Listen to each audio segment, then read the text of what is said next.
Comment expliquer l'intérêt de plus en plus grand des investisseurs français et européens vis-à-vis des ETF? Voilà le sujet qui va nous animer à présent dans Enjeu Patrimoine. Et pour cela, nous avons le plaisir de recevoir deux experts du sujet sur le plateau. Nous avons le plaisir d'accueillir tout d'abord Olivier Malteste. Bonjour Olivier Malteste. Bonjour Nicolas.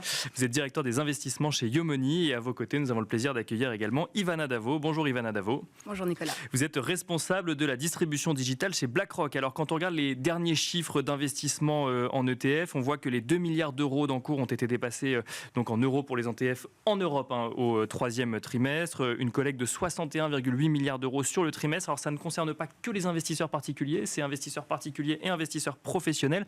Mais on constate quand même une montée en puissance trimestre après trimestre de l'investissement en ETF. Notamment des particuliers. Ivana Davo, comment est-ce qu'on peut expliquer cet intérêt des investisseurs pour, j'allais dire cette nouvelle classe d'actifs, mais qui n'est pas si nouvelle que ça, mais en tout cas cette manière d'investir?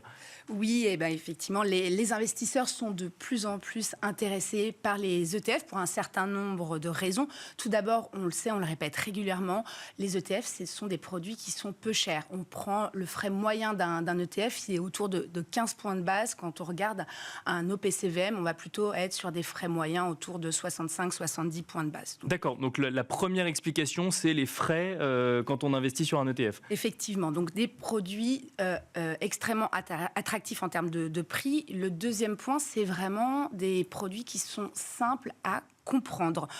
Vous allez prendre un ETF qui réplique le S&P 500. Bien sûr. Vous allez savoir directement que vous êtes investi dans les 500 plus grosses capitalisations boursières américaines. Donc beaucoup de transparence grâce aux produits d'ETF. Et je dirais le troisième point, c'est la facilité d'accès.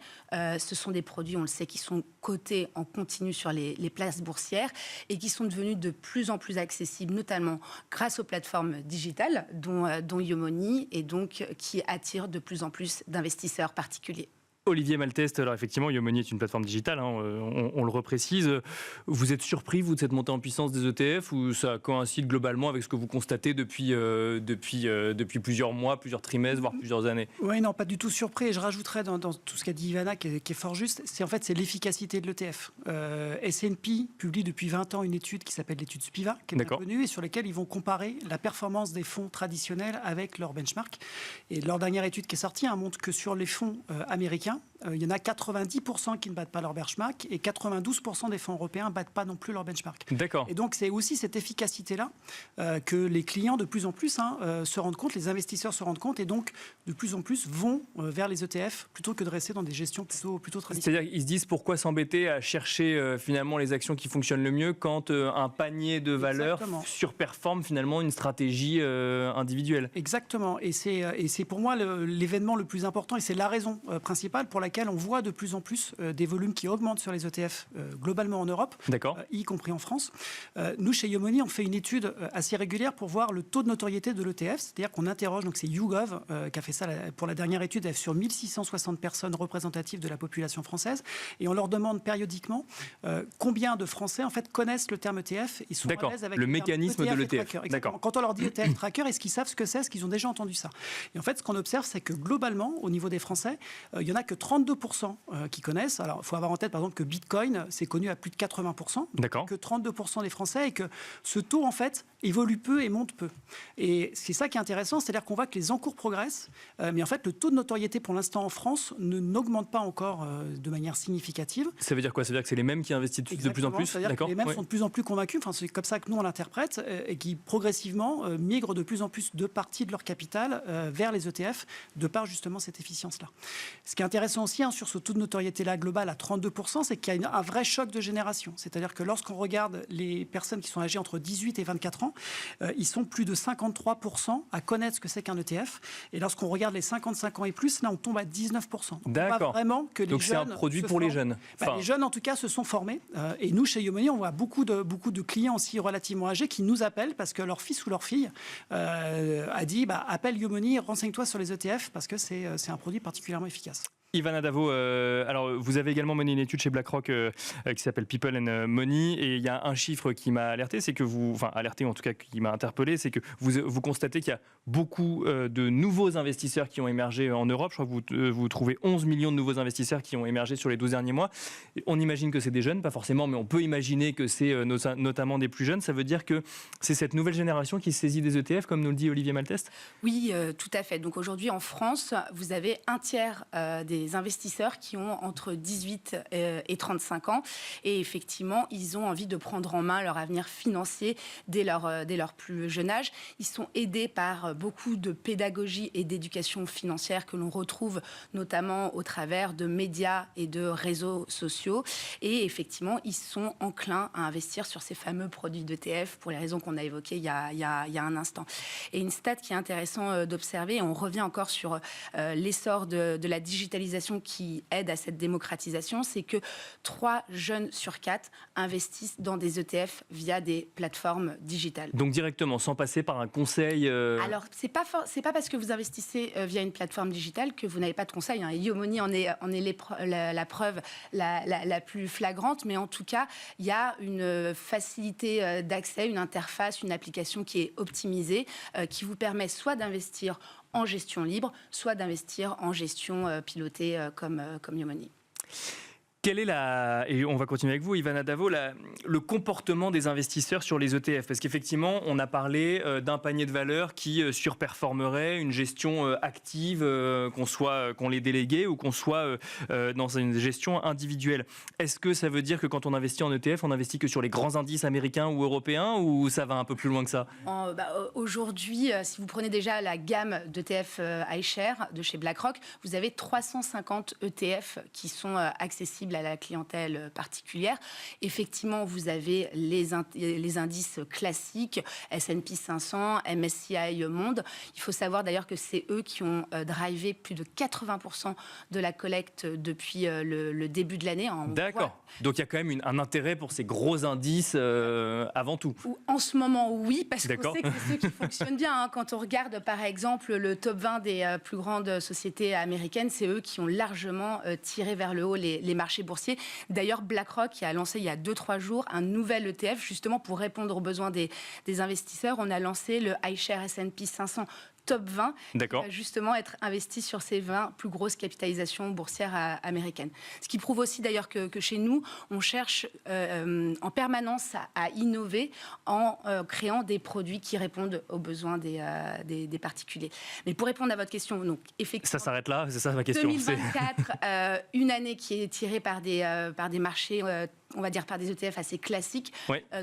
Par le passé, on a vu des choses beaucoup plus exotiques. On a vu des intérêts pour les actions chinoises par le passé, pour des actions indiennes et également pour des ETF sur des thématiques très particulières comme l'intelligence artificielle ou le jeu et le gaming.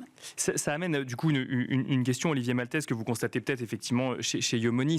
Alors effectivement, est-ce qu'on investit que sur des grands indices ou est-ce qu'on va sur des stratégies un petit peu plus précises?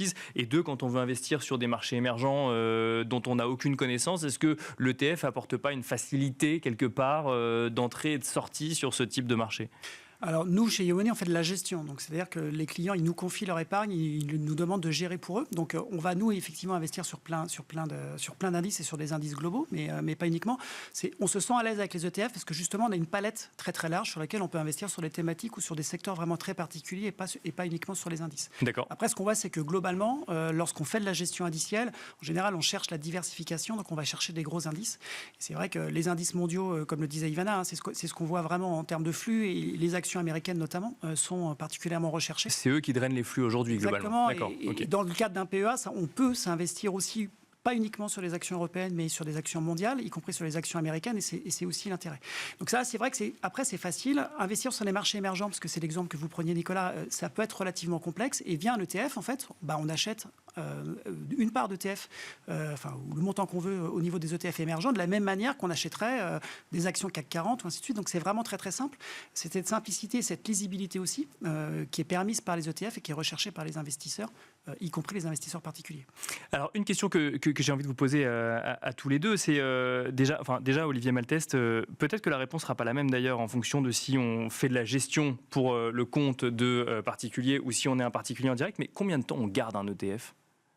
Alors ça va dépendre essentiellement du sous-jacent. C'est-à-dire qu'on a coutume de dire, sur un placement action, il vaut mieux pouvoir le garder entre 7 et 10 ans minimum. Donc un placement en ETF, si le sous-jacent est action, correspond en durée de détention à un placement action, si je comprends bien. D'accord. Exactement. Et vous avez des ETF monétaires pour aller sur les moins risqués. Et ceux-là, vous pouvez les garder un jour ou deux si vous avez besoin. Après, il faut regarder effectivement les coûts d'entrée, les coûts de sortie. Alors, les ETF, il n'y en a pas, mais lorsque vous passez vos ordres en bourse en termes de liquidité, ça va vraiment dépendre du sous-jacent. En fait, l'ETF, c'est un véhicule qui va se négocier en bourse comme une action. Mais ensuite, ce qu'il faut vraiment regarder, c'est le sous-jacent sur lequel vous êtes investi. Plus le sous-jacent va être risqué, plus il va falloir le garder longtemps, et moins le sous-jacent va être risqué. Inversement, plus vous allez pouvoir sortir rapidement et facilement, parce que vous prenez moins de risques en fait de perdre en capital sur votre investissement. Est-ce qu'on peut faire de la gestion active sur des ETF, c'est-à-dire aller effectivement sur les émergents en 2023, le S&P 500 en 2024 et potentiellement sur l'Europe en 2025, espérons, on verra. Mais... Oui, alors nous on parle plus d'allocation dans ce cas-là que de gestion active, parce que vous allez rechercher du coup non pas à sélectionner des valeurs, mais à vous orienter sur les zones qui paraissent avoir le meilleur potentiel et le plus de potentiel et à gérer vos risques. Un des reproches qui est souvent fait à la gestion ETF ou à la gestion indicielle de manière générale, c'est la concentration des indices. Il faut avoir en tête par exemple que vous avez un gros poids de valeurs technologiques si vous investissez sur les actions américaines globalement, mais vous avez aussi les indices qui sont equally weighted, donc équipondérés entre les différentes zones pour venir complémenter ces biais. Donc on peut être exposé sur les actions américaines aussi sans vouloir prendre un pari technologique par exemple trop important par ce biais-là. En fait, on peut tout faire pratiquement sur les ETF, et les acteurs comme BlackRock ne font qu'élargir les gammes et donc nous donner de plus en plus de marge de manœuvre aussi pour faire de l'allocation sur ces sous-jacents-là. Ivana Davo, quand on a à disposition plusieurs centaines d'ETF et qu'on est un particulier et qu'on doit choisir des stratégies de gestion, qu'est-ce qu'on fait ? On réfléchit, on suit les marchés au quotidien, ou alors on choisit ses thématiques d'investissement et ensuite on y investit de manière régulière. Soit on va chez Yomoni. D'accord, c'est ça. Et on délègue. Et on délègue. Soit on peut utiliser une méthode d'investissement qui s'appelle les savings plans, ou en français les plans d'investissement mensuels, versement libre programmé. J'en parle parce que c'est également une méthode d'investissement qui va prôner un investissement sur le long terme. C'est une méthode d'investissement qui n'est pas révolutionnaire, le fait d'investir des petites sommes de manière régulière pour lisser ses investissements, mais qui a été remis au goût du jour, notamment par les Allemands dans la période post-Covid, et qui est vraiment l'outil d'investissement phare pour les jeunes, enfin pour les personnes qui veulent faire un premier pas dans les investissements et sur les places boursières. D'accord. Donc on investit la même somme tous les mois, comme ça on est sûr de ne pas se tromper entre guillemets et de pas, enfin en tout cas sur le point d'entrée. Voilà, et on met par exemple 100, 200, 300 euros sur un indice iShares, MSCI Monde, S&P 500 ou autre. Aujourd'hui, vous avez, on vient de publier en partenariat avec Extra ETF une étude qui montre que vous avez quasiment 11 millions de comptes savings plan ouverts en Europe, ça ne fait que de croître. Près de 15 milliards d'euros sont souscrits chaque année via ces fameux versements libres programmés. Et surtout, on anticipe une croissance parce qu'on n'est qu'au début de cette nouvelle ère où on imagine que les souscriptions en ETF, près de la moitié devraient passer via ces fameux versements libres programmés. Allemagne, on est déjà arrivé à une forme de maturité. En France, c'est juste le début et je pense qu'on aura plein d'occasions d'en reparler. On en reparlera sur le plateau Smart Patrimoine avec plaisir. Merci beaucoup Ivana Davo, responsable de la distribution digitale chez BlackRock. Merci également Olivier Malteste, directeur des investissements chez Yomoni. Et quant à nous, on se retrouve tout de suite dans l'œil de l'expert.